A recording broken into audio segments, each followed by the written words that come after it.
I met Bijan Robinson over the weekend. Hear what he had to say about coming to Philly and why I think it makes all the sense in the world. Plus, we take a look at one of the biggest sleepers in the draft. Could the Eagles get Cam Chancellor 2.0? And what's up with all the Jeffery Simmons news? Is that even a realistic possibility? But first, let's run it.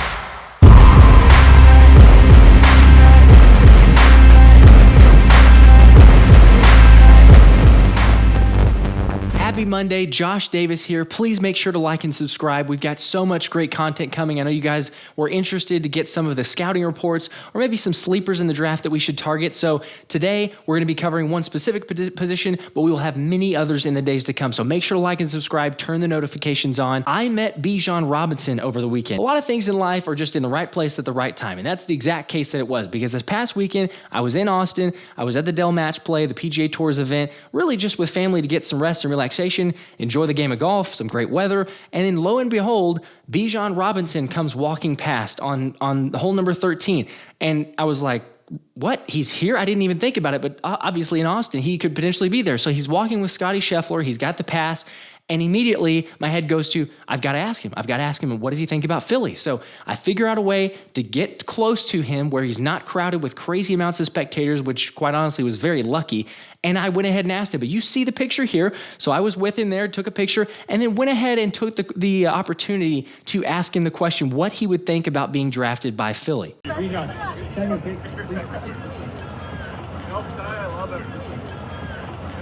thanks so much. What do you think about Philly? Yeah? Obviously not a whole lot there, and he just says, we'll see, but what else is he going to say? I mean, he's got lots of people there. He never knows what's going to blow up on the media, and you never want to say, oh, no, I hate it, or oh, I would love it, and all of a sudden, or say the Dallas Cowboys suck, even though that would be great, but he's not going to, discredit or kind of discount his draft stock by saying anything there, so it's just a we'll see, but you see the smile. If you watch it back, he was grinning, and there was some excitement there, and quite honestly, he was awesome with the fans, interacting with everyone, going through, taking some pictures here or there, lots of people saying, come to Philly, yelling at him and screaming, hollering, and everything else. So I think just him being willing to take the picture, take some time with the fans, it was awesome to see him there, but there's obviously so much excitement with Bijan Robinson. And where is he going to go? If you remember correctly, he did post that he went to Philly. He's not sharing about every single location that he goes on his visits, and so he did post that on his Instagram story. And if you're Bijan, why wouldn't you want to go to Philly? We've mentioned it multiple times on these shows, but with the best offensive line in football, the best offense in football being with Jalen Hurts, the tandem there, the RPO offense, it doesn't get to be a better fit. So if I'm Bijan Robinson, absolutely I want to go there, but he's not going to be super committal. But thumbs up for that. Bijan Robinson is awesome, great guy. I was even more intrigued by seeing him in person. I'm telling you, this guy is an absolute monster. I've covered lots of players, used to work for ESPN, so it's not like I haven't been around professional athletes and running backs or big, massive linemen, players in general, but I'm telling you, the fact that Bijan Robinson is that size and that athletic, being able to make people miss, is phenomenal. So I'm even more hyped of Bijan Robinson and the train of let's draft him, let's figure out a way to make it happen. Don't know if I'm going to say let's just take him at 10, although you might have to at this point. With where things are trending, we'll have to see how that plays out. But thumbs up again for Bijan. That's awesome. Always cool to see a potential player. If the Eagles were to get him, would be even more cool. The Eagles have been synonymous with fantastic safety play, and we know that. There's so many names you can throw out there, but there's always some ball hawk, it seems like, in the backfield or the defensive backfield that is making plays, hustling on the ball, delivering hits. You think about an Andre Waters, you think about a Wes Hopkins, you think about Malcolm Jenkins, and obviously, yes, Brian Dawkins, the great, the GOAT. But that's always seemed to be here in Philly. And so that's why I think there's maybe these safety options that you could look at, and we're going to take a look at maybe a potential sleeper, like I mentioned. But you even got to think about, too, this is what you're missing. Yeah, you see the shot. I mean, the C.J. Gardner-Johnson, I think as time's gone on, I'm probably saying that, it's a blessing in disguise that he's not still here, because there's a lot of other issues, the childishness and foolishness that we've seen from him. And so he's gone. He moved on. He was a stopgap. But long term, there's usually a safety that's been here in Philly and embodies the Philly way, that physicality, and lays the lumber. So this is a guy that I am very excited about. Everyone's been talking about, hey, who should we draft? What position should we draft? What's going to be available in the second, third, maybe even fourth rounds? And so I started looking over the weekend at some potential fits, some maybe guys that have been overlooked. And I got to be honest, I made a mistake. I made a big mistake. If you go back and watch yesterday's mock draft, I had the option to select J.L. Skinner, the safety from Boise State, and did not choose to do that. So then I went back and looked at him and was like, wait a second.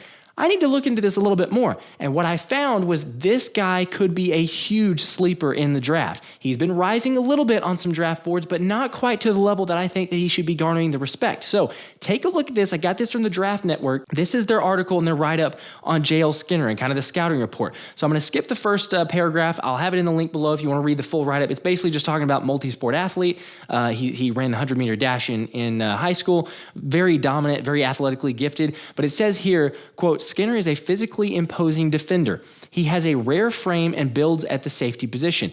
As a coverage defender, he is at his best working downhill as a low-hole safety or robber. In zone coverages, Skinner can sit and squat on underneath routes with the range to trigger downhill to close on them if the QB makes the throw. He plays man-to-man as a big nickel/dime defender, more so against tight ends. Skinner plays off the man with the catch technique to square, make contact, and break with the receiver option.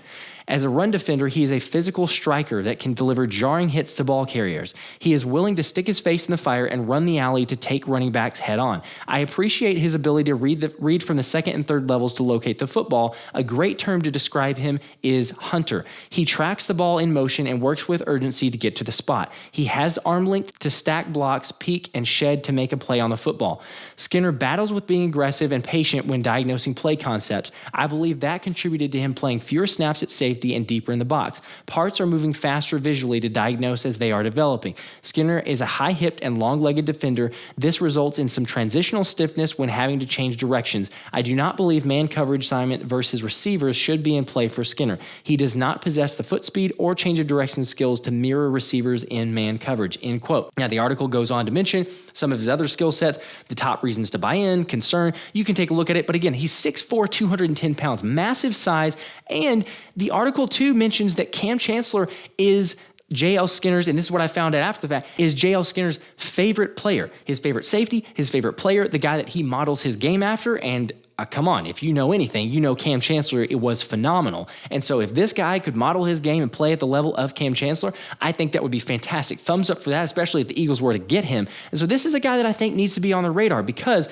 as it mentions here too, the top reasons to buy in, I like what the article mentions, it's his size, his athleticism, his motor, his physicality, his competitiveness. That all screams Philly vibes. That is a guy who is all fully bought in, playing super hard and playing through contact. I know they mention the potential of man coverage, his stiffness, and some other weaknesses there. But again, let's remember, if you go back to even Cam Chancellor or Brandon Browner or guys of the Legion of Boom, that was the knock on them. That's the reason that they slipped and not every team got on them, is they had some stiffness. They had some mobility issues or some kind of turning and running to the football. So I think as a safety, if you're asking him to get in a spot, and Sean Desai is fantastic at this, we've seen the versatility, but if you're asking the safety to play downhill, I don't think it gets much better than this guy. Yes, you could argue a Brian Branch or someone like that, and I would be thrilled if you drafted him and got him at that position, but you're talking about a first-round draft pick you got to spend on him. This is a guy that I'm talking about as a sleeper where it could be a lot closer than what people think because Boise State's not getting the same coverage as Alabama. Yes, it's not the same level of competition that Alabama's played, but I think this guy has a very high ceiling, and there's a lot of expectations there that he could completely surpass. So again, thumbs up for that. And another reason too, I mentioned Desai, but another reason I think that Skinner would be a great fit is Desai loves these playmakers, loves versatility. I mean, come on, we've already seen this, not as if we could have just read previously on Desai's defenses, but what are the players that the Eagles are signing this offseason? They're signing very versatile defensive playmakers, rangy dudes with lots of athleticism, Greedy Williams, Justin Evans, Terrell Edmonds, which yes, I think those are all fantastic signings. Terrell Edmonds most recently, but I don't think that any of these are long-term solutions. So while you could say, you know what, J.L. Skinner may get drafted and may not even start, but I think that'd be even the better option. Give him a year to just sit behind maybe a Terrell Edmonds, maybe a Reed Blankenship, get a little bit more of a feel for the game, put on a bit more weight because I think there's a very slim knock on him, but a potential knock of, hey, he's 210, he's 6'4", he could probably put on another 10 or 15 pounds and it wouldn't cost him anything in terms of athleticism or speed, but you give him an extra year, play behind some vets, and then jump in. But I think he's good enough to even be a day one starter. I know lots of grades, even NFL.com had a write-up on him saying this is a guy that you can slide into the starting role from day one, a potential Pro Bowler. So again, it's some guy that not everyone's on board with or not everyone's aware of, but I think he's slowly starting to get up draft boards, but he's still not. He's in that range from what I've seen on the mock drafts, and even if you catch yesterday's show, the very end of the third round, maybe even early fourth round if he were to slip to that. The Eagles, the 94th pick, I'm just saying, this is a guy to keep an eye on, and I would be happy from what I've read, what I've seen, the tape you've obviously seen, and you're watching these highlights. This guy is a hunter, a striker. I mean, this guy delivers blows. You've seen it in the film here. So again, we'll have to see what they do. Let me know what you guys think in the comments below. Does this guy interest you? JL Skinner, was he on your radar? Any other thoughts around, who the Eagles should pursue, as well as let me know some other positions you want me to review. So I'm taking a look over these next several days. We got lots of times before the draft, but what are the potential fits and what should the Eagles do? Okay, also wanted to bring up, because I know this has been circulating over the last almost 24 hours, I guess at this point, or maybe some speculation, and now we're starting to figure out, okay, what's actually going on. But the Eagles news,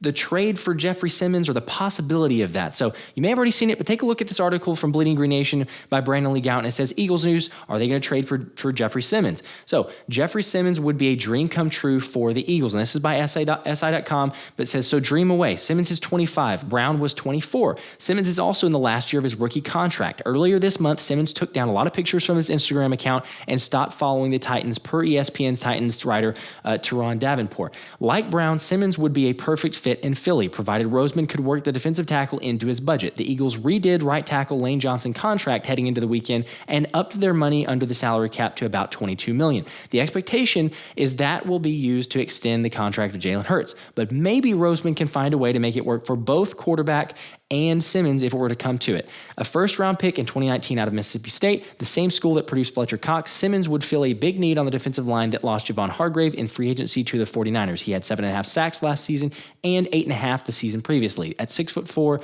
I think they meant 305. He has 21 sacks in his short career with 46 QB hits and 28 tackles for loss, end quote. Now, while I think this would be a phenomenal signing if we're just removing all the aspects of the financial ramifications, like the article mentions, you have Jalen Hurts that you're trying to get a deal done. And if you take a look at this tweet by Dave Zangaro on Twitter, he just said this, or kind of coming from the meetings today, that from Howie Roseman, says, quote, it's no secret that sometime relatively soon we want to extend our quarterback. Our whole kind of roster building is going to turn a little bit here from a quarterback on a rookie deal towards hopefully a quarterback on a long-term deal, end quote. Now that was today. You could argue it may still be a couple months. What does relatively soon mean? Who knows exactly, but I think the biggest priority on the horizon is getting a deal done with Jalen Hurts. Before you start signing these guys and saying, you know what, we need to get these big deals done, it's going to be focusing on Jalen Hurts. And you could argue, yes, we've brought in some other potential talent on one-year deals.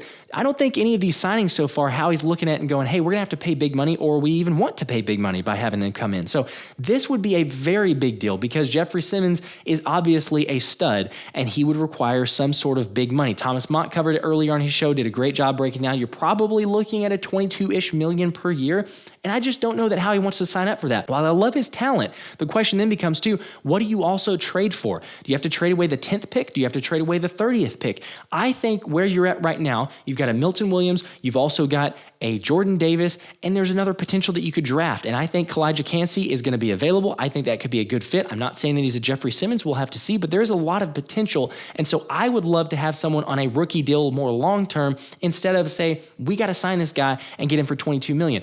Yes, you could also make the argument or the case, and I might agree with you, that Jeffery Simmons would be stronger and better than Javon Hargrave because he seems to be a little bit more well-rounded. Not saying Javon Hargrave was bad by any means. He's fantastic, but Jeffery Simmons seems to be more of a complete player. And while the Titans did trade A.J. Brown, obviously, last season, it's not impossible to think that it wouldn't get done. I know that the general manager for the Titans, the name is escaping me at the moment, said that they're not going to trade Jeffery Simmons, but as Thomas Peterson pointed out here on Twitter, he pulled the kind of the clip from last year whenever Mike Vrabel said, A.J. Brown won't be on the trade block as long as I'm the head coach. And obviously, we know how that transpired. Didn't take very long before that. That was April 7th. Didn't take much longer after that, and a deal got done. The Eagles got A.J. Brown. So it could be possible. There's question marks. Kevin Byard is another name for the Titans. They're obviously on a fire sale, and they're trying to get rid of lots of veterans or lots of players that are high cap hits. But with the Eagles, where we're at, I just don't think that that's a risk that you want to take on and say, yeah, we'll try to make contracts work elsewhere. There's other ways that we can fill this void. Maybe not at the same level of talent, but I think the potential could be through the roof, and you're saving yourself some spots and the draft picks because, again, you're already very low on draft picks to begin with. I don't think that Howie wants to say, yeah, let's get rid of the capital and we can see what we'll do in the draft. I did want to point out and just show something that DeBird's blog had posted. I thought was very interesting, a stat from Howie Roseman's past drafts. So since 2016, Howie Roseman has made 21 trades during the draft. That's an average of 3 trades per draft. It also doesn't count his deals made before draft in March or April either. Strictly deals made during the actual draft. Now, you could make the case. What does that mean? Is that saying that possibility of Jeffery Simmons, possibility of another trade?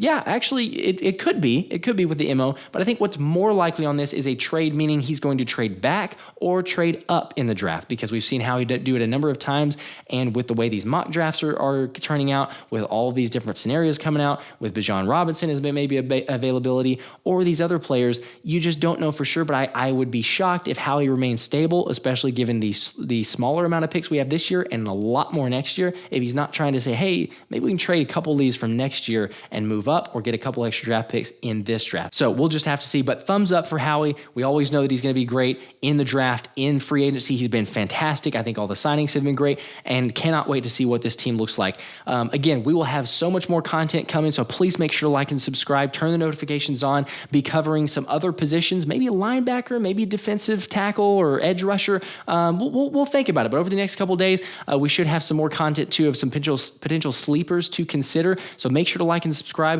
Appreciate you guys joining. Until next time, I'm Josh Davis, and this has been the Philly Special.